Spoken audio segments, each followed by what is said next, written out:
How can the Terps take down Penn State? You are Locked On Terps, your daily podcast on the Maryland Terps. Part of the Locked On Podcast Network, your team every day. What's up, everyone? I'm Tre Moore, host of Locked On Terps, part of the Locked On Podcast Network, your team every day. So thank you for making us part of your day, and video content creator for 247 Sports and InsideMarylandSports.com. And today's episode is brought to you by the Gametime app. Download the Gametime app, create an account, and use code LOCKEDONCollege for $20 off your first purchase. The Terps can take down Penn State if they do these couple of things that I'm going to tell you. It's a huge matchup against the Penn State Nittany Lions. It's a game that I said a couple podcasts ago could make or break kind of our season. This is a down season for us. We came out 5-0 thinking that we were ahead of the game, thinking that we could accomplish something different this year and that this was Coach Loxley's best team yet.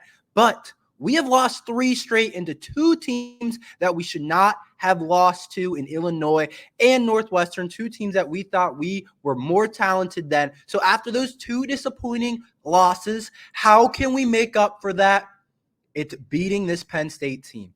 That's the only way that I can really see us making up this season, and maybe we look at it as a success is if we can beat this Penn State team. I think the fans overall, if we get that type of game and if we win that type of game at home in front of our fans, an opportunity to rush the field and have that moment with the Maryland Terrapins football team and have a top 11 win on the year, you can't really complain too much even with the other losses. But how can we beat this Penn State team, a team that we're not supposed to beat? A team, like I said, is ranked as a top 15 team in the country, 5 and 4-star guys all over their roster, and they're better at basically most position groups you look at. They're better at defense. They're probably better along the offensive line. They got a lot of talent on that Penn State team. There's a reason they're a top team in the country, and a lot of people thought going into the year they would have a chance to push Michigan and Ohio State, even though they already lost to Ohio State. But how can the Terps take down this Penn State game on a game where on paper Penn State is better than us? But let me remind you all that the game is not played on paper. So these are some things that the Terps could do to beat Penn State. It starts with Taulia. It really does. It's been an up and down stretch for sure for Taulia over the last 3 weeks on this 3-game losing streak. I think if you look at the Ohio State game, that was his worst performance of the year. It was pretty terrible, a lot of inaccuracy. And then if you look at the Illinois game, it really wasn't that bad. And then to the Northwestern game, made a lot of plays, but also made a lot of mistakes. It's been a very up and down couple of 3 weeks for Taulia, the guy that if we're going to have any chance to beat Penn State, we're going to need a top-tier performance from Taulia Tagovailoa.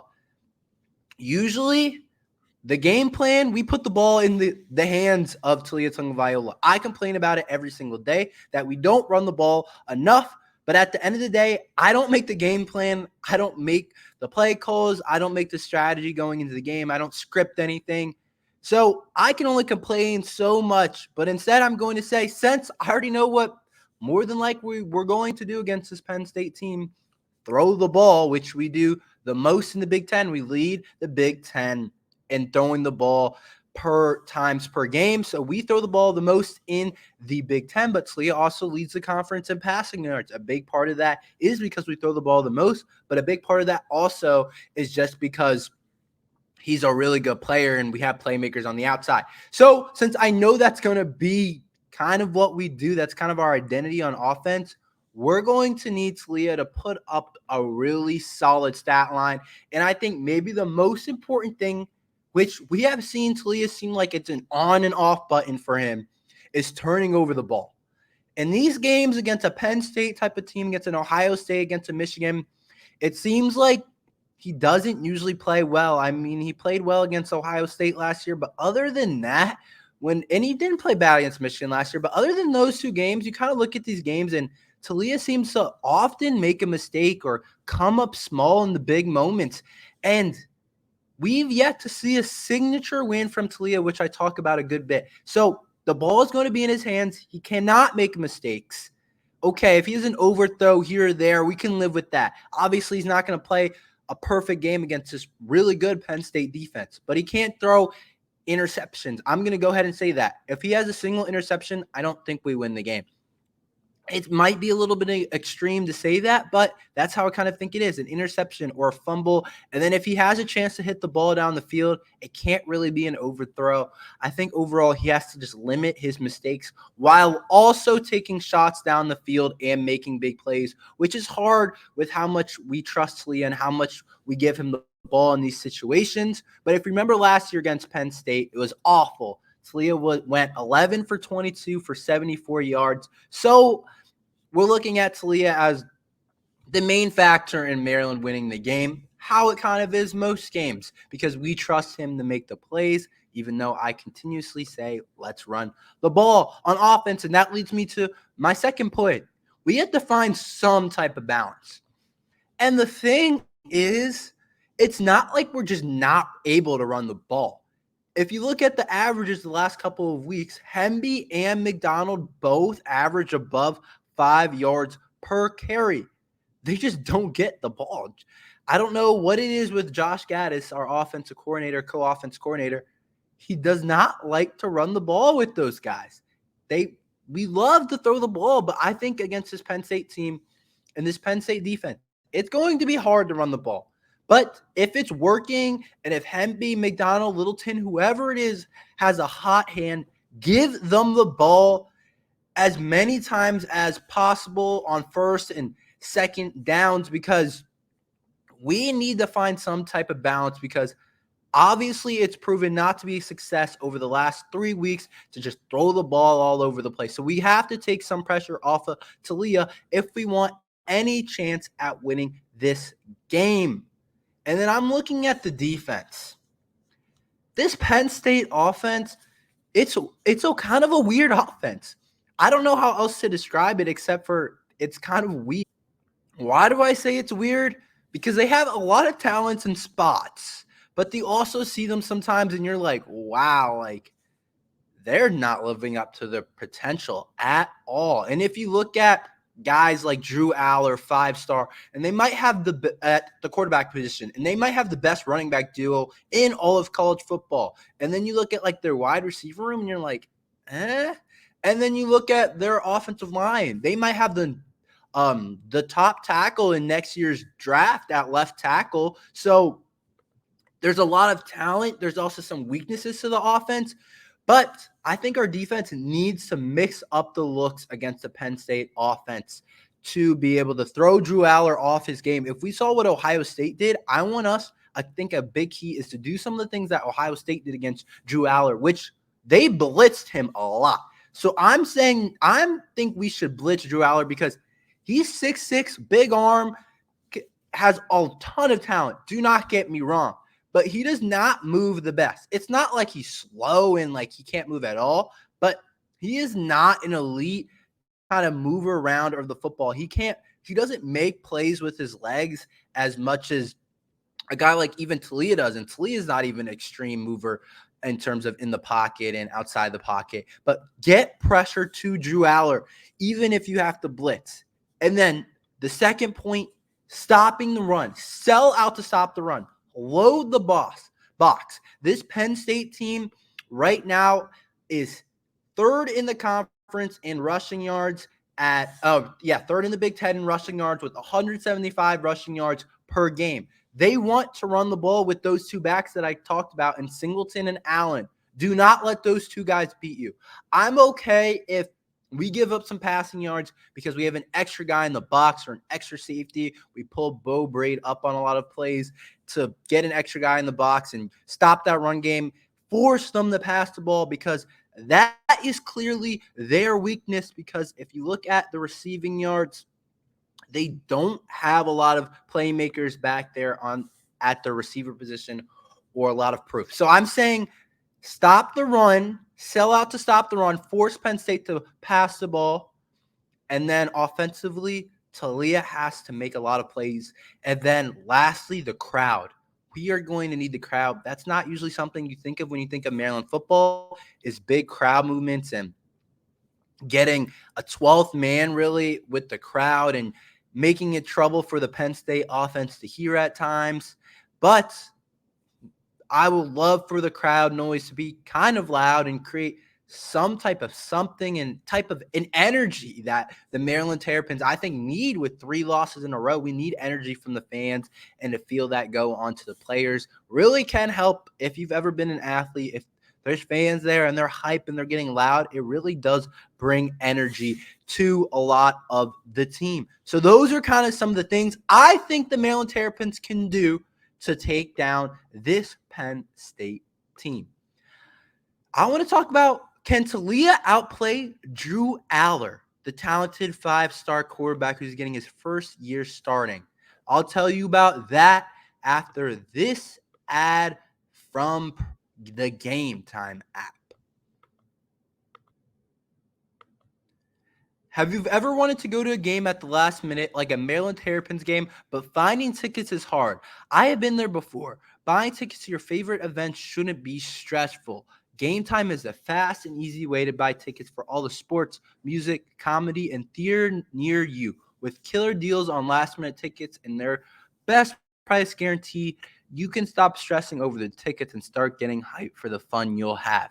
Download the Gametime app, create an account, and use code LOCKEDONCollege for $20 off your first purchase. Terms apply. Again, create an account and redeem Locked On College for $20 off if you want to be able to go to a Maryland Terrapins football game.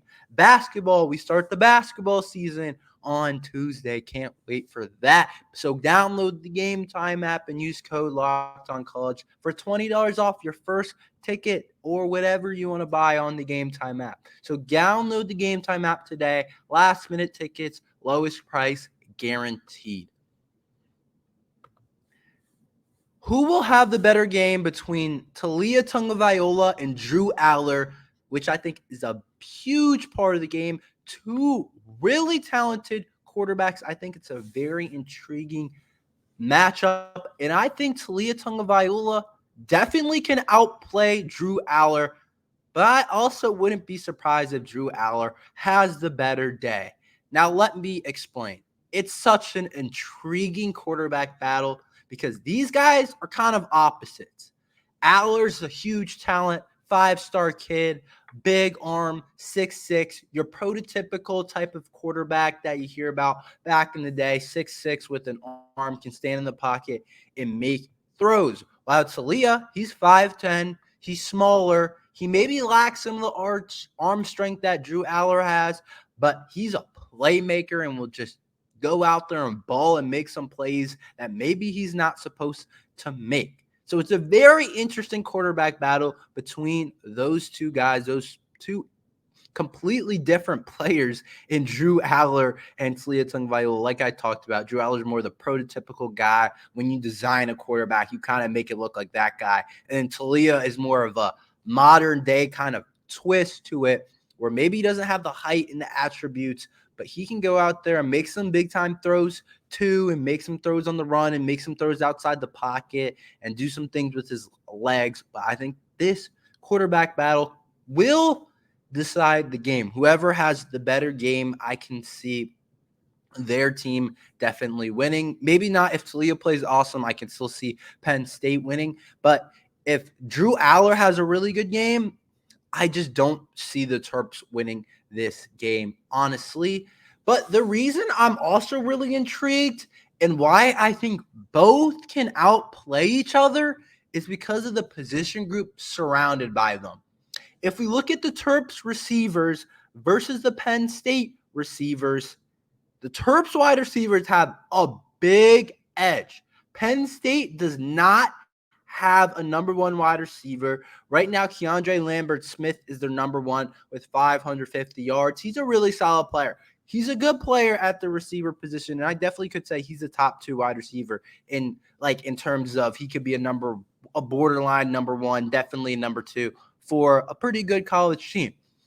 But after that, there is not much, and there is a huge drop-off. And their two tight ends, Theo Johnson and Tyler Warren, are actually the next two leading receivers on their list with 227 yards and 165 yards. And then their next wide receiver on the list is Harrison Wallace, who only has 165 yards. To put that in perspective, Octavian Smith is sixth in our wide receiver room in terms of receiving yards this year, and he has 159 yards this year. So Taulia clearly has the better wide receiver room, and that can allow us to generate plays down the field, and that's a big reason why I think Taulia has the chance to outplay Drew Allar, because with the better receivers, with the more playmakers, I think those guys can – it's going to be hard. The Penn State defense is really good. That's an advantage that Drew Allar has.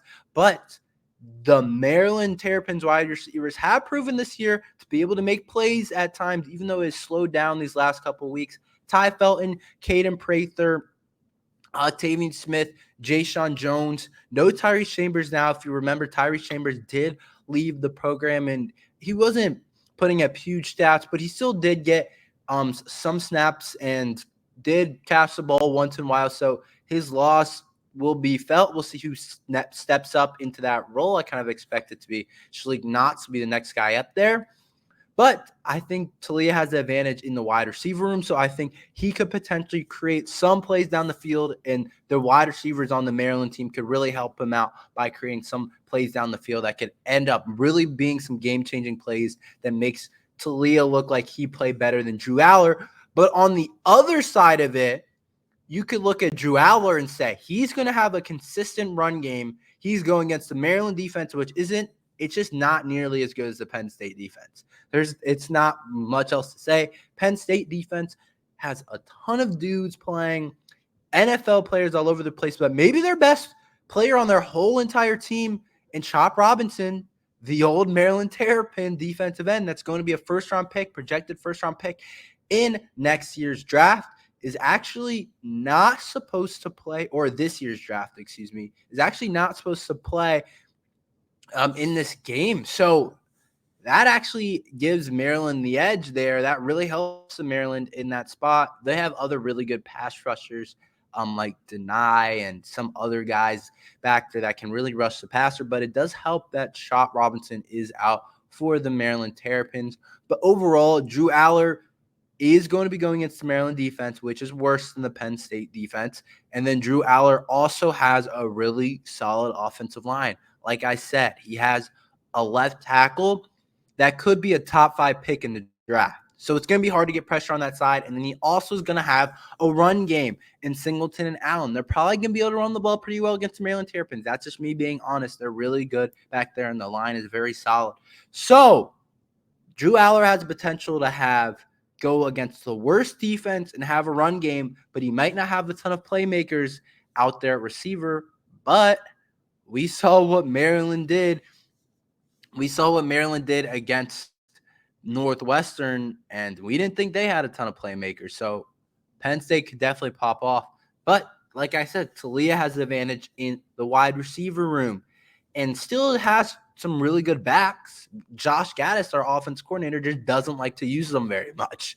So overall, honestly, I can see both quarterbacks. That's why I think this is a really important battle for this game, because I don't think it's like as clear as day that Taulia will outplay Drew Allar or Drew Allar will outplay Taulia. I don't think it's clear.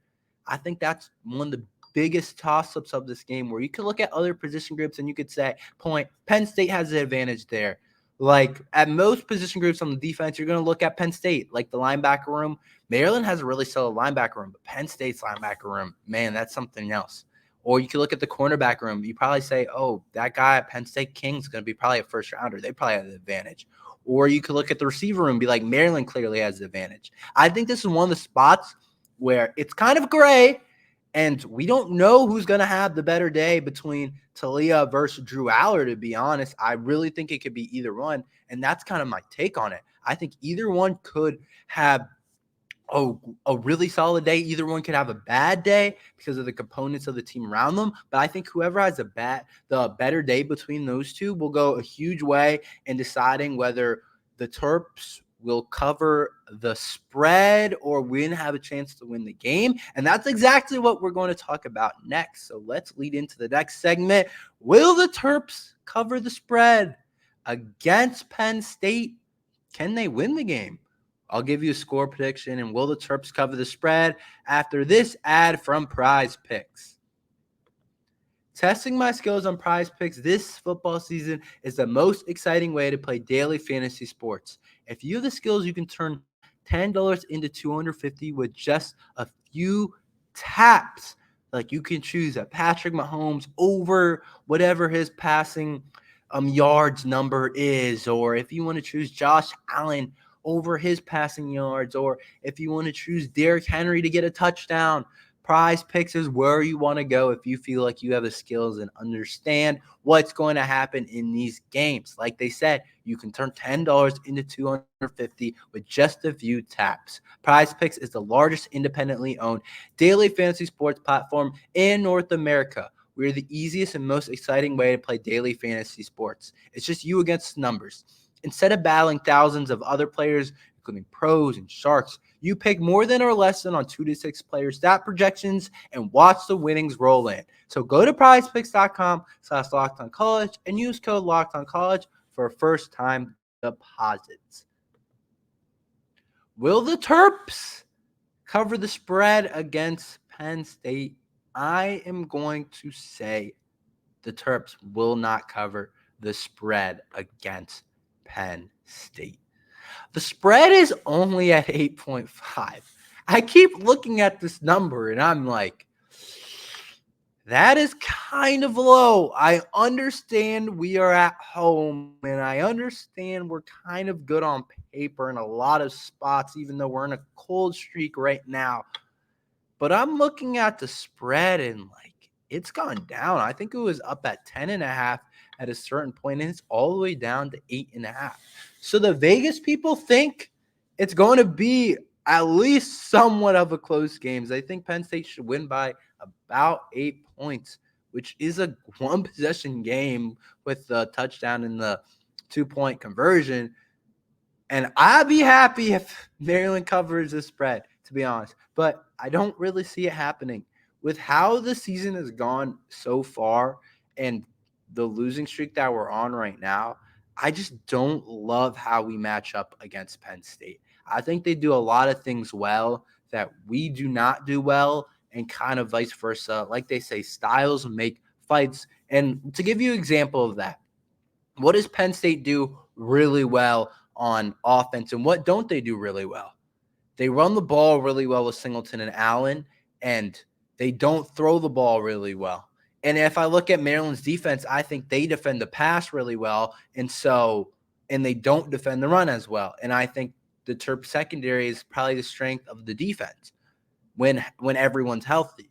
So I'm looking at it and I'm like, we can't even really neutralize the strength of there. Of course, we have to play the game. We have to see what happens. But my best guess is Penn State's going to be able to run the ball and control a lot of the clock and control a lot of the game, because a team like this, with the talent they have up front and in that running back room, it's going to be hard to stop them. And if I look at what we did against Northwestern, it's hard for me to say that we're going to keep a Penn State team within 8.5 points. You know what I mean? I think Penn State's going to have a solid game plan going into this game. I think when you watch the Northwestern film back, there's a lot of things they kind of exposed us in certain areas that Penn State might be able to take advantage of it. But Maryland definitely can stay in this game, and Maryland definitely has a chance to cover the spread and win this game. I'm not going to say it's likely, but there's definitely a world in which Maryland wins this game. Taulia can't turn over the ball, though, like I said. That's going to be a key, and we're going to have to find a way to stop the run at least decently well and not allow them to have their wide receiver room to have a coming out party and all of a sudden 3 guys on their team have above 80 yards and are Drew Allar's throwing bombs over the top. That can't happen, because some of that was happening against Northwestern. I think what's going to help is that Dante is another week under himself, and Tarheeb still has another week under himself. And Corey Dyches has another week under himself, and Corey Bullock, because those guys were hurt 2 weeks ago, even though they played against Northwestern. That was their first game coming back from injury. So having those guys back for their second game, honestly, it helps a lot instead of just their last game. Instead of coming back from the first game, the second game is when you feel a lot better. You've been able to go through a game now, and you're on to your second game, and you should be more healed and more in that balance. So I think that does help the Terps. But overall, just where the team is, it's hard for me to tell you guys that Maryland's going to win this game or Maryland's going to cover an 8.5 spread. That's not a lot of points. That's really not a lot of points. So I'm going to go with Penn State 27, Maryland 17. It's a close game for a while, but Penn State kind of separates himself in the fourth quarter, but it's definitely not a blowout. Maryland stays within Penn State, which is a lot better than last year, if you remember, when we lost 30-0. But that's all we have for today. We're going to be here every day. We're going to be here after the Penn State game. We're going to talk about the game. And don't forget, Maryland basketball has a game on Tuesday, and I can't wait to talk about that too. So Monday we'll come back, talk about what happened in the football game. Tuesday we'll talk about the football game. We'll talk about the basketball game. And then I'm also planning to do a show, hopefully post-game after the Maryland basketball game. So like and subscribe if you're a Maryland Terrapins fan or enjoy college football, basketball content like this. But thank you for listening to Locked On Terps.